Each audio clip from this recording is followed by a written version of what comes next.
एक राज्य की राजकुमारी चित्रा की सुंदरता के चर्चे कई राज्य दूर गांव में थे। चित्रा की सुंदरता की सब कल्पना मात्र करते थे, क्योंकि आज तक उस रानी को किसी ने देखा ही नहीं था। रानी के पिता नहीं रहे, ना ही उनकी माताजी है। पिता की मृत्यु के बाद वो ही अपने राज्य को संभाल रही थी। वो रोज एक सभा लगाती थी और उस सभा में सिर्फ उसे देखने के लिए दूर दराज के गांव से कई लोग आते थे। कई राजकुमार और राजा भी चित्रा को देखने आते थे। रानी की सभा रोज एक खुले मैदान में लगती थी। राजा और राजकुमार न सिर्फ उसे देखने आते थे, बल्कि उसके लिए कई राजा में युद्ध भी हो गया। भरी सभा में रानी एक बड़े पर्दे के पीछे बैठी रहती थी। कभी कभी जब सभा को संबोधित करने के लिए बोलती थी, तब उसकी आवाज पर ही ना जाने कितने श्रोता मोहित हो जाते। रानी बहुत चतुर थी, अपने राज्य पर आक्रमण ना हो जाए और कोई उसे पाने के लिए सभा में ही उसे उठा ना ले जाए, इसलिए रानी ने पहली ही सभा में यह घोषणा करवा दी थी कि वो अपने शयन कक्ष में ही बिना पर्दे के रहती है। उसके शयन कक्ष में अगर कोई अकेला आकर रानी को देख लेगा तो वो रानी उसी से विवाह कर लेगी। अगर ऐसा ना करके वो सेना लेकर हमें जीतने आया तो समझा जाएगा कि वो कायर है। रानी की चतुराई के कारण कोई भी उसके राज्य पर हमला नहीं करता था। रानी का शयन कक्ष किसी मधुमक्खी के छत्ते से कम नहीं था। कोई भी रानी तक अभी तक पहुंच ही नहीं पाया था। हर रात कई राजकुमार और साधारण व्यक्ति कोशिश किया करते थे, लेकिन अगले दिन उनकी देह में प्राण नहीं बचते थे। कोई भी रानी के शयन कक्ष तक जाने वाले चक्रव्यूह को भेद नहीं पाया था। और महल में रानी का कक्ष कहाँ है, किसी को आज तक पता भी नहीं चला था। रानी के सैकड़ों पहरेदारों की नजर से कोई भी नहीं बच पाया था। बस रानी की सुंदरता सबकी कल्पना में ही थी। रानी के लिए ना जाने कितनों ने अपने प्राण गंवा दिए, लेकिन कोई भी रानी की सुंदरता को देख नहीं पाया। उसी राज्य में एक युवक था जिसका नाम था सरस। युवक बड़ा ही साधारण था, लेकिन बुद्धिमान था। उसे इस तरह एक स्त्री के लिए लोगों का मरना बड़ा दुखी करता था। वो कई को समझाता भी था कि दिन रात एक अनदेखी रानी की इतनी चर्चा करना बेकार है, लेकिन शायद ही वो किसी को समझा पाया हो। एक सुबह उसके गांव का एक नवयुवक रानी को देखने की चेष्टा में अपने प्राण गंवा बैठा। वो युवक सरस का मित्र भी था। उस दिन वो रोया भी और मन में बस एक ही विचार कर रहा था कि इसका अंत कब और कैसे होगा। फिर उस युवक ने पूरी रात्रि विचार किया। सुबह वो रानी की सभा के बाद पहरेदार के प्रमुख से मिला और कहा कि वो भी रानी की सेवा में सेना में शामिल होना चाहता है। उस प्रमुख ने उससे कहा कि यह तुम्हारे बस का काम नहीं है। तुम्हें देख ही में जान गया कि तुम युद्ध के लिए नहीं बने हो। सरस बोला कि वो उसे किसी भी काम के लिए रख लीजिए। सरस बोला कि वो अच्छा भोजन बना सकता है। पहरेदार को रात्रि में अन्न पानी तो चाहिए ही होता है। वो जी जान से सेवा करेगा। इस तरह की बातें करके वो सेना के लिए भोजन पानी का प्रबंध करने वाले समूह में आ गया। करीब 6 माह तक वो मन लगाकर सेवा करता रहा। इस दौरान रानी को देखने की चाह लिए युवक भी आते रहे और अपने प्राण गंवाते रहे। फिर एक रात्रि लगभग 2 बजे उसने रसोई घर में खीर बनाई और सभी पहरेदारों को खीर वितरित की। कई ने मना किया कि उन्हें, लेकिन उसने कहा कि आज कोई नहीं आने वाला है, क्योंकि रात चांदनी है, कोई मूर्ख ही आ जाएगा। सभी पहरेदार को उसने खीर खिला दी। खीर खाने के कुछ समय बाद सभी मूर्छित हो गिर पड़े। सरस ने खीर में बेहोशी की दवा मिला दी थी। सरस अब रानी का कक्ष ढूंढने लगा। 6 माह से वो यहाँ है, लेकिन इतना सख्त पहरा और पाबंदी है कि उसे भी पता नहीं है कि रानी किस कक्ष में सोती है। कुछ समय बीत जाने के बाद सरस को अब चिंता होने लगी, क्योंकि नशे की दवा का असर कभी भी समाप्त हो सकता था। फिर उसे एक चौक में नीचे तलघर में जाने का रास्ता दिखाई दिया।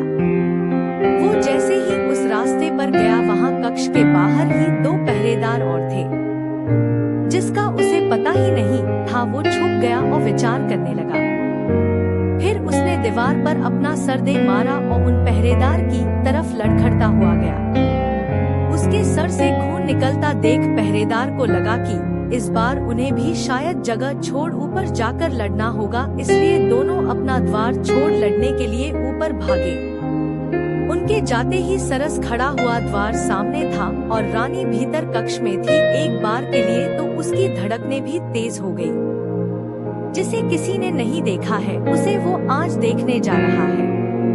उसने द्वार खोलने के लिए द्वार पर हाथ लगाया और धक्का मारा, लेकिन वो द्वार नहीं खुला। द्वार पर नीचे एक बड़ा ताला उसे दिखाई ही नहीं दिया। उसने सोचा कि अब उसकी जान गई, क्योंकि कुछ समय में पहरेदार होश में आ जाएंगे और वो पकड़ा जाएगा।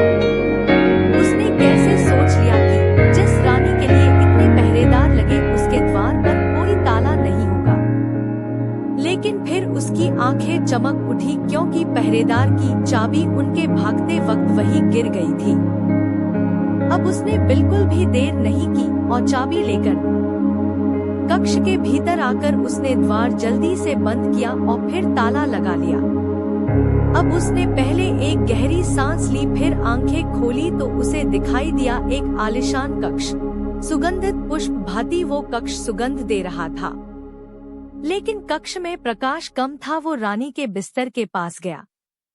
उसके कदमों की सरसराहट से रानी की नींद खुल गई और वो घबराकर उठकर बैठ गई।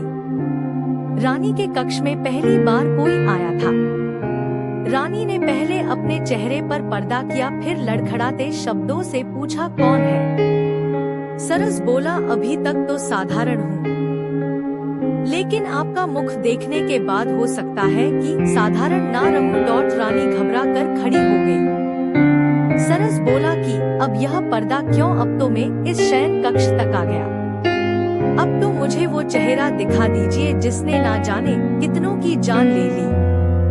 अब तो प्रकाश में आ जाइए। रानी ने अपना पर्दा हटाया और प्रकाश में आई। युवक सरस ने देखा और चौंक गया, क्योंकि लोगों के द्वारा रानी की जिस तरह की कल्पना की जा रही थी, रानी उसके बिल्कुल विपरीत थी।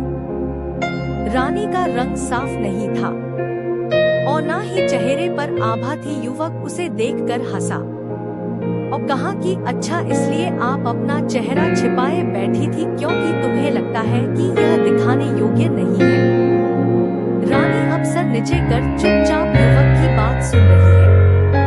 फिर रानी कहती है, स्त्री सुंदर ना हो तो कौन विवाह करता है? क्या तुम अब मुझे देखने के बाद मुझसे विवाह करोगे? तुम पुरुष किस तरह की स्त्री चाहते हो मुझे पता है। जरा सोचो, एक अकेली स्त्री, वो भी अगर सुंदर ना हो तो कैसे? और कब तक अपने राज्य को बचा पाती? यह मेरी चतुराई है कि मैं अभी तक रानी हूँ, किसी के अधीन नहीं हूँ। सरस बोला, तुम्हारी चतुराई ने ना। रानी बोली, प्राण मैंने नहीं, उनकी सुंदर स्त्री की चाह ने लिए। तुम बताओ, अगर तुम पहले ही जानते कि मैं सुंदर नहीं हूँ तो क्या अपने प्राण की बाजी लगाकर यहाँ तक आते? तुम मुझसे विवाह करो, अपनी पत्नी की सुंदरता का भ्रम इसी तरह लोगों में बनाए रखो। तुम्हारा भी मान बढ़ेगा कि जिसे कोई नहीं पा सका उसे तुमने पा लिया। सरस कुछ सोचने लगा। उसे सोचता देख रानी ने कहा कि तुम यहाँ से जीवित नहीं जा सकते, तुम्हें वही करना होगा जो मैं कह रही हूँ। सरस मुस्कुराते हुए बोला, हाँ, मैं तुमसे विवाह जरूर करूँगा। रानी उसकी बात सुनकर खुश हुई, लेकिन उसकी खुशी ज्यादा देर की नहीं रही। सरस ने एक कपड़ा निकाला और रानी के मुंह पर रख दिया। रानी बेहोश हो गई। सरस रानी को उठाकर महल के गुप्त द्वार से होता हुआ पास ही की अपने घर ले गया और वहां ले जाकर उसे बांध दिया।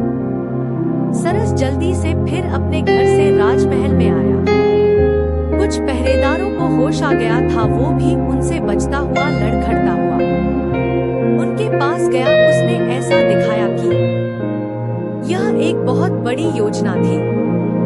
खीर में किसी ने कुछ मिला दिया था, जिससे हम सभी बेसुध होकर गिर पड़े। राजमहल के मंत्रीगण रानी के कक्ष में पहुंचे। रानी वहां नहीं थी। रानी को कोई ले गया था।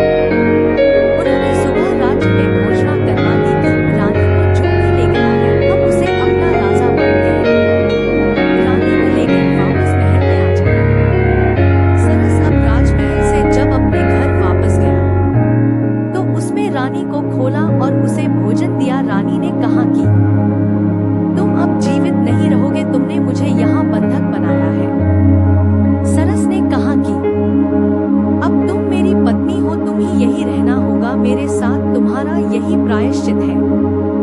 रानी बोली। सरस ने बोला, जाओ लेकिन जल्दी वापस आना। रानी वहां से भागते हुए अपने महल की ओर गई। महल पर पहुंची तो द्वार पर ही सिपाहियों ने उसे रोक दिया। रानी बोली, मैं रानी हूँ, इस महल की तुम्हारी महारानी। सिपाही उसे देख सने लगे, बोले, जा यहाँ से, अपनी शक्ल देख। उन्होंने द्वार पर से उसे हटा दिया। रानी को समझ आ गया था कि सरस ने चतुराई से उसके साथ यह खेल खेला है। रानी को किसी ने नहीं देखा है, इसलिए अब वो कुछ भी करे उसे कोई पहचानेगा नहीं। वो वापस सरस के पास लौट आई। सरस ने उसे कहाँ आए गई, चलो अब कुछ खा लो। रानी वहीं रहने लगी और दिनचर्या के काम करने लगी। महल में अभी तक किसी को नहीं पता रानी कहाँ गई। मंत्री ने राज्य अपने हाथ में ले लिया। कैसी लगी आपको ये कहानी? कमेंट्स में जरूर बीटे। और थॉट्स ऑफ वॉइस चैनल को लाइक, शेयर एंड सब्सक्राइब जरूर करें। Thanks for watching this video.